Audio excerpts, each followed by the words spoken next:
Hello everyone and welcome back to F1 Cheats. This is part 2 where we take a virtual tour of some of the best cheats for some of the older Formula 1 games before they invented trophies and went and bloody ruined it all. And yes, I can't believe I'm saying it, but I'm back on this game again. It's Formula 1 97. Okay, these cheats, unlike the ones for Formula 1, don't require as much effort at all. All you have to do is change the driver's name to this cheat. It's best to pick a name that's short like John or Lacey because you've got to change all the letters, so I wouldn't really pick Gerhard Berger. So our first cheat is virtually virtual, which basically turns the game back to one made in the early 1900s. Well, at least the early 1990s. So let's see what that has done to the game now as we go into the virtually virtual cheat. And as you can see, it has removed most of the graphics from the background and it does look like a game from the 1990s. In fact, it looks very, very similar to Virtual Racing, which you can see in the top right hand corner of your screen now. Of course, that immortal classic for the Sega Mega Drive. Yes, I paid £84.99 for this game in I think it was 1993 from a small independent retailer in my town. Yes, it was supposed to be £80, but being small and independent, they always used to chuck another £5 on it. Thanks lads, most appreciated. So yes, £84.99 I paid for Virtua Racing, the most expensive game I think I've ever bought. Of course, featuring the infamous Sega Virtual Processor, a tiny little chip inside the cartridge itself, which improved the performance and managed to increase the polygon count, which was all important back in 1993. So there you go, that's what the cheat has done to F1 97. It's basically turned it backwards, and you can see that most of the background graphics have disappeared. On to our next cheat now, and this is Swap Shop, and that's going to turn the background sound effects into very, very weird sound effects indeed. Yes, so I'm going to shut up for a moment so you can hear what changes that has made to the game.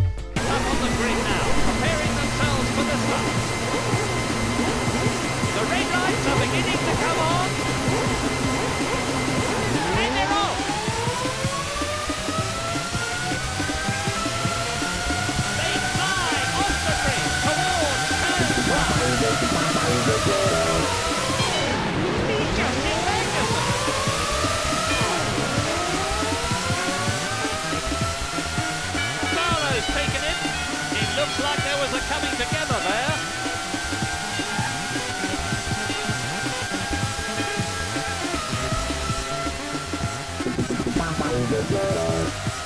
Well, that was weird. Anyway, our next cheat is Pie Man, as you can see there, which then changes the game into Wipeout Mode. Now, of course, Psygnosis also made Wipeout with Wipeout 2097, which you can see also in the top right hand corner of your screen. So it was quite inevitable that they would put this in as a cheat for a Formula 1 game, because they were basically a load of nutters. So here you go there, this is Wipeout Mode in Formula 1 97. As I say, these cheats are absolutely glorious and really take you back to the heyday of cheats for PlayStation games, which sadly have all but disappeared since we now have trophy support, which is such a shame because I used to love putting in some of these cheats, and I expect the developers also enjoyed making them as well, because it was just a fun thing to add to the game. As you can see, I'm just going through some of the camera views for the Wipeout Mode. You can see the wheels are actually disappeared off the car, and there's no suspension either. You've just got that sleek cone at the front in typical Wipeout style. This is the close camera view, I do believe, and I think it goes a little bit closer, but of course when you go to the cockpit view it just looks the same as what it does normally, as you can see. So fantastic. And you can also almost spin it upside down. Here we go, look, oh, almost, but no, it comes back again. And another go, but no, it doesn't. Okay then, so that's the awesome Wipeout Mode cheat for Formula 1 97. Let's move on now to the next cheat, and this one is Zoom Lens, which basically turns the game into a helicopter view, as you can see from there. but also it looks very reminiscent of Grand Theft Auto, the first game on PlayStation, which was released around about the same time, which was quite a coincidence, as you can see. But yeah, there's the top-down view from F1 97, and of course the famous top-down view from Grand Theft Auto 1. So there you go, they may have had a little bit of inspiration for this view from that game, but who knows. As I say, they were both released around about the same time, October for GTA and September for Formula 1 97. Now we go on to the next one, which is Box Chatter.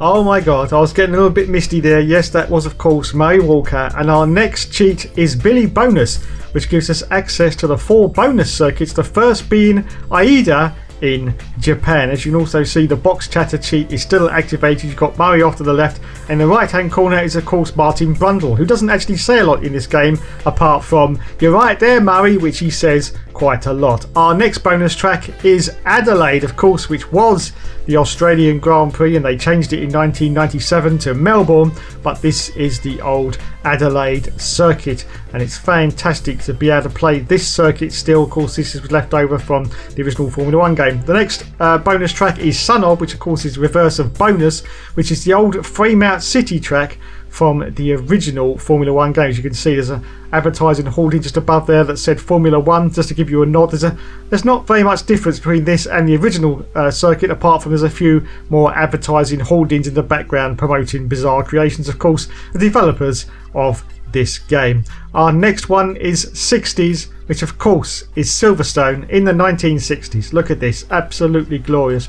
We've got, I think, some Lotus cars are what we're driving, and it's in black and white, and you've got this sort of grainy effect to the film to indicate that it was made several hundred years ago. It's absolutely fantastic. So that's the 4 bonus circuits. Our next one is Cats Dogs, which basically, if you put the rain weather on, which you have to do, otherwise this cheat won't work, it starts raining frogs. Yes, that's right. It starts raining frogs, because that's what Cats and Dogs is all about in England. Yes. So on to our next cheat now, and this is Owen Alacy. Now if you do this cheat, this actually sends you to round 16 of the championship, which is in Japan. So there you go, we're in Japan now, and if we just quit that and go to our points, you will see that we seem to have remarkably got quite a few points in the championship, 200 in fact, whereas everyone else has got hardly anything at all, apart from of course our teammate, who's beating us with 216, the bugger. Okay, on to our next cheat now, and this one is Too Easy, if I can remember to spell easy correctly.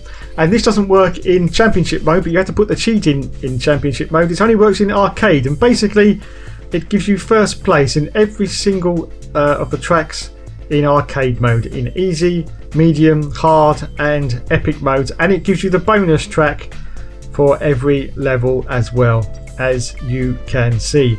And one of the other good things about this is you can actually play the 60s track in full colour. Oh my goodness, look at that, fantastic. So you can actually see that we are driving some kind of Lotus car. It's in the Lotus colours. Oh, it's glorious, and we can get to experience the beautiful arcade mode, which is very much like Ridge Racer. You just hit the brake and you just spin around like a top. It's absolutely glorious, as you will see in a moment when we come to one of the other corners. And this glorious Silverstone circuit, of course, before they went and absolutely ruined it in the past few years. I absolutely hate Silverstone now, I really do, but I absolutely love this version of the circuit. It was epic. But there you go. There's the colour version of the 1960s Silverstone. I don't actually know if it is the 60s version of Silverstone. It looks very similar to what was actually in the game. Anyway, on to the next cheat, and it's blooming hard. This one's easy. It just puts you straight into expert mode in the game, which is quite bloody hard indeed. Now this next cheat I had a lot of problems with because I kept putting the code in but it would not work, but that's because a lot of these cheat sites have actually got the code wrong. It's the big wheels cheat, it's called little wheels, but unfortunately a lot of the cheat sites haven't got the right letters. The little is correct, but the wheels is spelt exactly how it is in the left hand corner of the screen. As you can see, it turns your car into a large set of inflated wheels for tyres. And oh my goodness, it's absolutely epic and reminds me of the bike mode from the original Formula 1 game, of course, very, very similar. Only that only had 2 wheels. This has now got 4 wheels on it. Wow, fantastic. We're going to have a look at some of the other views in a minute because some of the views in this mode are absolutely epic because, of course, you've got these wheels that are absolutely massive. And we're going to go through the view and you'll be able to see that in some of the views you can't see shit. And look, we got stuck behind, or stuck inside I should say, one of the other cars. Let's go to one of the other views. There you go. Yeah, we're getting worse for visibility now. Getting worse for visibility. We're gonna, oh my goodness, look at the size of those wheels. Fantastic. We're gonna go to cockpit view because as you can see, yes, it looks like the old Halo, doesn't it, from hopefully never on Formula 1. But there you go. Oh my goodness, you can't see shit. And last but by no means least, this is the cheat because of course there's no replay mode in F1 97, but there is. But you need 2 controllers. Now unfortunately I was doing this on PS3, so it was pretty much a nightmare because I had to sync up the 2 controllers to get this to work, but I did manage to do it eventually. So on the second controller you just press pause, pull your car off to the side first with the first controller, and then with the second controller you can select the different camera views by pressing the select button down or holding it down, and then you can go through the different camera views of the other cars in the race. Now of course your car is always pulled off to the side of the road, so you can't actually participate in the race, but you can actually scan through with the cameras all the other cars in the race. As you can see, we're looking at the fantastic 1997 Minardi. Oh yes, what a car that was. Absolutely unbeatable. I think it won the World Championship by about lap 2 of Australia, I do believe. Yes, it was there. It was right up there with the leaders, I know that. Anyway, joking aside, thanks so much for watching everyone. And once again, as I always say, there will be more later.